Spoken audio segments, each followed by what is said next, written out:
A bizarre FBI sting to tell you about tonight that targets 3 local rabbis accused of plotting to kidnap and torture a man because he wouldn't allow his wife to get a divorce. Under strict Orthodox Jewish law, a woman needs her husband's permission to get a divorce.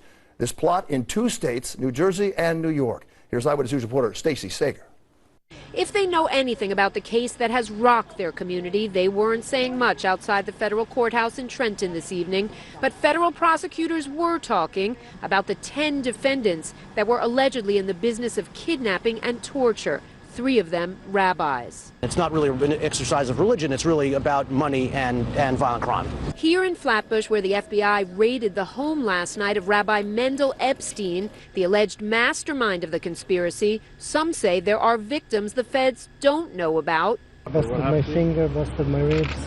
They kept me handcuffed. This man telling Eyewitness News it's gone on for years that he too was a victim. Today's complaint reading like a script from The Sopranos, where Rabbi Epstein and Rabbi Martin Wolmark of Muncie spoke about kidnapping, beating, and torturing husbands into granting their wives Jewish divorces, so-called gets. These gets aren't kosher. None of these gets are kosher.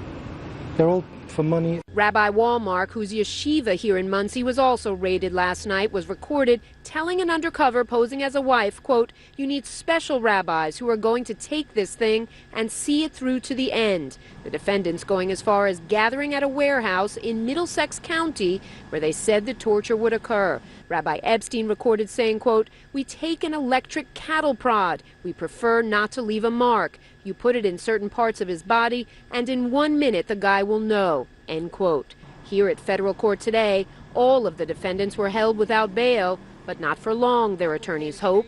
And the government says that it's all about money. I don't think it's quite that clear. These are maybe controversial, but sort of old religious traditions. Traditions that are supposed to include rabbinical counseling, perhaps, not the hiring of thugs. The feds telling us this is only the tip of the iceberg, that there may have been 20 or more actual kidnappings over the years. In Trenton, I'm Stacey Sager, Channel 7, Eyewitness News.